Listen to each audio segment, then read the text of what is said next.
کافی ہے۔ شروع اللہ کا نام لے کر جو بڑا مہربان نہایت رحم والا ہے۔ الف لام را، یہ ایک پر نور کتاب ہے، اس کو ہم نے تم پر اس لیے نازل کیا ہے کہ تم لوگوں کو اندھیروں سے نکال کر روشنی کی طرف لے جاؤ، یعنی ان کے پروردگار کے حکم سے عزت والے خوبیوں والے مالک کے راستے کی طرف، یعنی اس اللہ کے راستے کی طرف کہ جو کچھ آسمانوں اور زمین میں ہے سب اسی کا ہے۔ اور ان کافروں کے لیے عذاب شدید کی وجہ سے تباہی اور بربادی مقدر ہے، جو آخرت کے مقابلے میں دنیاوی زندگی کو پسند کرتے اور لوگوں کو اللہ کے راستے سے روکتے اور اس میں کجی چاہتے ہیں۔ یہ لوگ بڑے دور کی گمراہی میں ہیں اور ہم نے کوئی پیغمبر نہیں بھیجا مگر وہ اپنی قوم کی زبان بولتا تھا تاکہ انہیں احکام الہی کھول کھول کر بتا دے۔ پھر اللہ جسے چاہتا ہے گمراہ رہنے دیتا ہے اور جسے چاہتا ہے ہدایت دیتا ہے، اور وہ غالب ہے، حکمت والا ہے۔ اور ہم نے موسیٰ کو اپنی نشانیاں دے کر بھیجا کہ اپنی قوم کو تاریکیوں سے نکال کر روشنی میں لے جاؤ اور ان کو اللہ کے دن یاد دلاؤ، اور اس میں ان لوگوں کے لیے جو صابر و شاکر ہیں نشانیاں ہیں۔ اور جب موسیٰ نے اپنی قوم سے کہا کہ اللہ نے جو تم پر مہربانیاں کی ہیں ان کو یاد کرو، جبکہ اس نے تم کو فرعون کی قوم سے رہائی بخشی، وہ لوگ تمہیں برے برے عذاب دیتے تھے اور تمہارے بیٹوں کو مار ڈالتے تھے اور تمہاری لڑکیوں کو زندہ رہنے دیتے تھے، اور اس میں تمہارے پروردگار کی طرف سے بڑی آزمائش تھی۔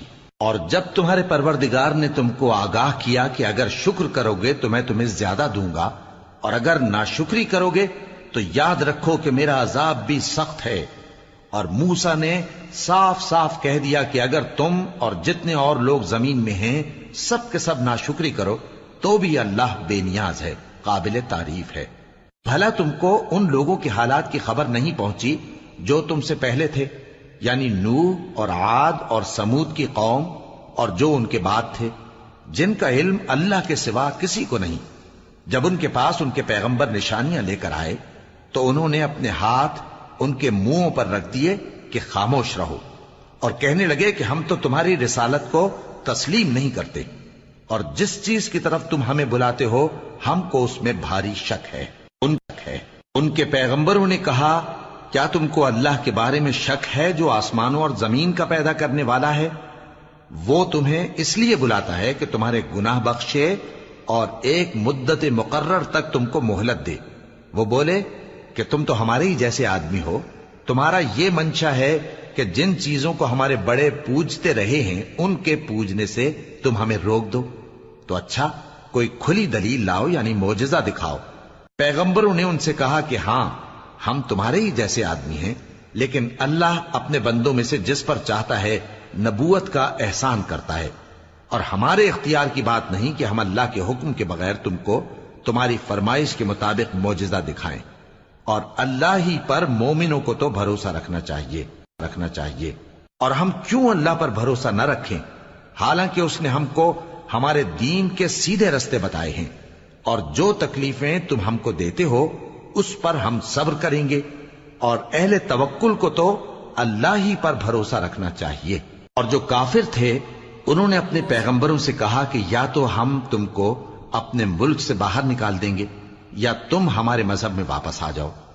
پس ان کے پروردگار نے ان کی طرف وحی بھیجی کہ ہم ظالموں کو ہلاک کر دیں گے اور ان کے بعد تم کو اس زمین میں آباد کر دیں گے۔ یہ اس شخص کے لیے ہے جو قیامت کے روز میرے سامنے کھڑے ہونے سے ڈرے اور میرے عذاب سے خوف کرے۔ اور پیغمبروں نے اللہ سے فتح چاہی اور ہر سرکش ضدی نامراد رہ گیا۔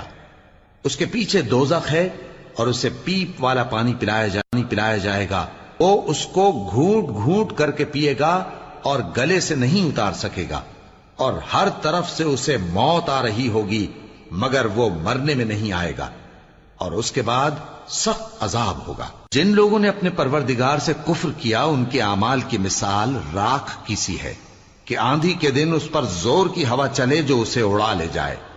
اسی طرح جو کام وہ کرتے رہے ان پر ان کو کچھ قابو نہ ہوگا۔ یہی تو پرلے سرے کی گمراہی ہے۔ کیا تم نے نہیں دیکھا کہ اللہ نے آسمانوں اور زمین کو تدبیر سے پیدا کیا ہے، اگر وہ چاہے تو تم کو نابود کر دے اور تمہاری جگہ نئی مخلوق پیدا کر دے، اور یہ اللہ کو کچھ بھی مشکل نہیں۔ اور قیامت کے دن سب لوگ اللہ کے سامنے کھڑے ہوں گے تو غریب پیروکار بڑے بن بیٹھنے والوں سے کہیں گے کہ ہم تو تمہارے پیرو تھے، کیا تم اللہ کا کچھ عذاب ہم پر سے دفع کر سکتے ہو؟ وہ کہیں گے کہ اگر اللہ ہم کو ہدایت کرتا تو ہم تم کو ہدایت کرتے۔ اب ہم گھبراہٹ ظاہر کریں یا صبر کریں ہمارے حق میں برابر ہے، کوئی جگہ رہائی کی ہمارے لیے نہیں ہے۔ اور جب حساب کتاب کا کام فیصل ہو چکے گا تو شیطان کہے گا جو وعدہ اللہ نے تم سے کیا تھا وہ تو سچا تھا، اور جو وعدہ میں نے تم سے کیا تھا وہ جھوٹا تھا، اور میرا تم پر کسی طرح کا زور نہیں تھا۔ ہاں، میں نے تم کو گمراہی اور باطل کی طرف بلایا تو تم نے جلدی سے اور بے دلیل میرا کہنا مان لیا۔ تو آج مجھے ملامت نہ کرو، اپنے آپ ہی کو ملامت کرو۔ نہ میں تمہاری فریاد رسی کر سکتا ہوں اور نہ تم میری فریاد رسی کر سکتے ہو۔ میں اس بات سے انکار کرتا ہوں کہ تم پہلے مجھے شریک بناتے تھے۔ بے شک جو ظالم ہیں ان کے لیے درد دینے والا عذاب ہے۔ اور جو ایمان لائے اور عمل نیک کرتے رہے وہ بہشتوں میں داخل کیے جائیں گے جن کے نیچے نہریں بہہ رہی ہیں۔ اپنے پروردگار کے حکم سے وہ ہمیشہ ان میں رہیں گے، وہاں وہ ہر ملاقات پر ایک دوسرے کو سلام کہیں گے۔ کیا تم نے نہیں دیکھا کہ اللہ نے کلمہ طیبہ کی کیسی مثال بیان فرمائی ہے؟ وہ ایسی ہے جیسے پاکیزہ درخت جس کی جڑ مضبوط ہو اور شاخیں آسمان میں پھیلی ہوں۔ وہ اپنے پروردگار کے حکم سے ہر موقع پر پھل لاتا ہو، اور اللہ لوگوں کے لیے مثالیں بیان فرماتا ہے تاکہ وہ نصیحت حاصل کریں۔ اور ناپاک بات یعنی غلط عقیدے کی مثال